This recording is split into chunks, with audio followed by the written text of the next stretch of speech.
దావీదు కీర్తన 5వ దావీదు కీర్తన 3వ వచనం. యెహోవా, ఉదయమున నా కంఠస్వరము నీకు వినబడును. ఉదయమున నా ప్రార్థన నీ సన్నిధిని సిద్ధము చేసి కాచియుందును. ఉదయమునే లేచి నీ స్వరము వినుట నాకు ఎంతో మధురము. దినమంతటి కొరకు నన్ను సిద్ధపరచు, రక్షించు ఆపద నుండి, రక్షించు ఆపద నుండి. నీ స్వరము వినిపించు ప్రభువా, నీ దాసురాలకించు. నీ వాక్యమును నేర్పించు, దాని యందు నడుచునట్లు నీచు. ఆదికాండం 1వ 2వ అధ్యాయం.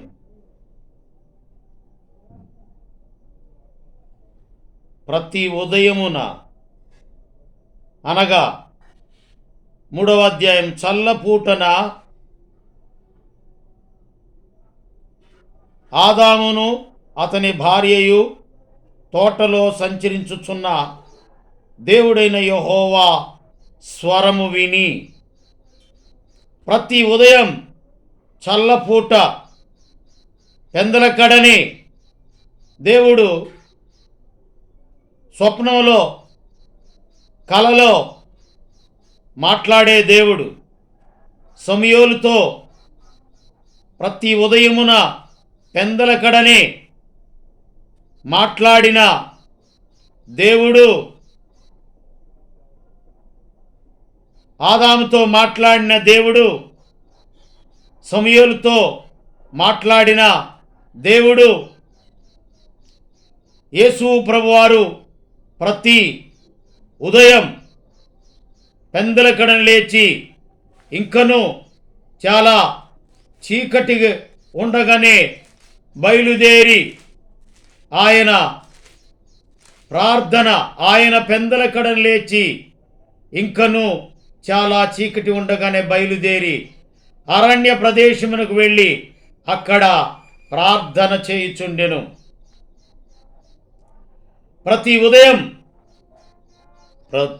ఉదయమున నీ కృపతో నింపితివి. ప్రతి ఉదయమున నీ కృపలో నేను ఉల్లసింతునే. నీ రక్తాభిషేకము కడిగెనే నా అంతరంగమంతయును. ప్రతి ఉదయమున నీ కృపలో నేను ఉల్లసింతునే.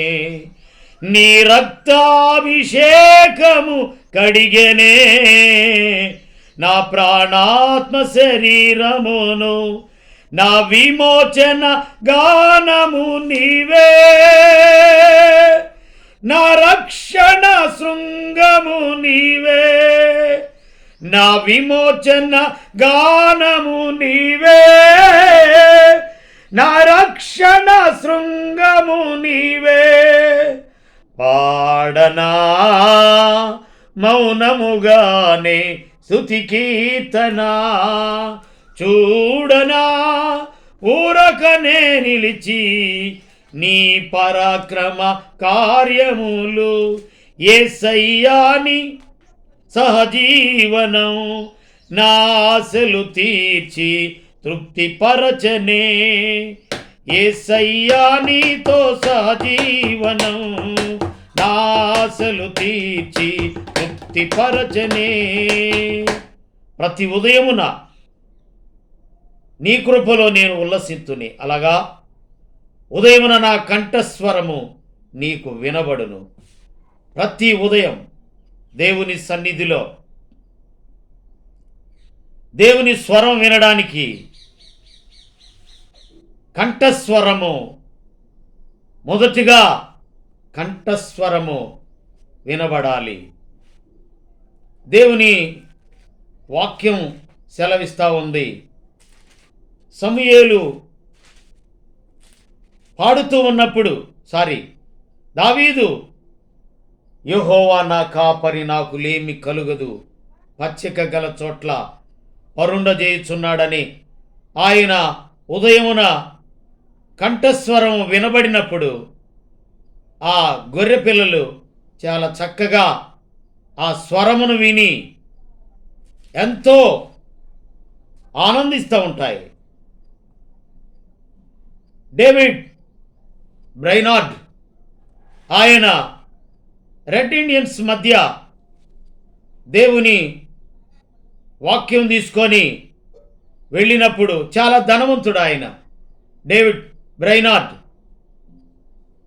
అయితే రెడ్ ఇండియన్స్ మధ్యకు వెళ్ళాడు ఇంగ్లాండ్ నుంచి.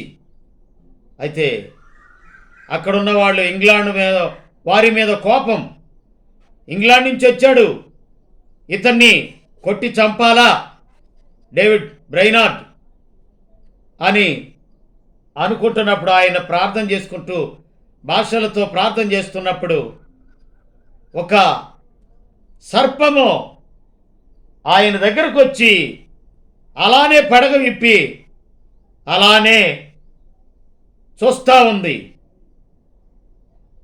అతడు అనుకున్నాడు, నేను కొట్టాలనుకున్నప్పుడు నాకంటే ముందుగా ఒక సర్పము వెళ్ళింది ఆయన్ని కాటేయటానికి అని చెప్పి ఎంతో సంతోషిస్తూ ఉన్నాడు. అయితే అక్కడ జరిగింది ఏంటంటే, ఈయన ఇంకనూ ప్రార్థన చేస్తున్నాడు, భాషలతో ప్రార్థన చేస్తున్నాడు. ఈ భాషలతో ప్రార్థన చేస్తున్నప్పుడు అది ఊగుతుంది. అనగా ఆ పాటలంటే లేదా ఆ మాటలంటే ఆ భాషతో ప్రార్థన చేస్తున్నప్పుడు ఊగుతుంది. చేయంగా ప్రార్థన చేయంగా భాషలతో మాట్లాడుతూ ప్రార్థన చేస్తుండగా అదే కుప్పగూలి కిందకి ఆ పడగి ఎత్తింది, కిందకు పడిపోయి కాముగా వెళ్ళిపోయింది. అప్పుడు అనుకున్నాడు, ఈయన సామాన్యమైన వ్యక్తి కాదు అని, డేవిడ్ బ్రైనార్డ్ అని. వెంటనే అక్కడ ఉన్న వారందరూ అనేకులు దేవుని వాక్యం ద్వారా రక్షించబడ్డారు. అంతటి గొప్ప మిషనరీ ఇంగ్లాండ్ నుండి డేవిడ్ బ్రైనార్డ్ వెళ్ళి రెడ్ ఇండియన్స్ మధ్య దేవుని వాక్యాన్ని తీసుకొని చెప్తానికి వెళితే గొప్ప ధనవంతుడు. బిల్లీ గ్రాహం గారు చాలా పేదవాడు. ఇంకా కొంతమంది బీదలు దేవుని సేవకు. విలియం కేరీ బీదవాడు, మిషనరీ.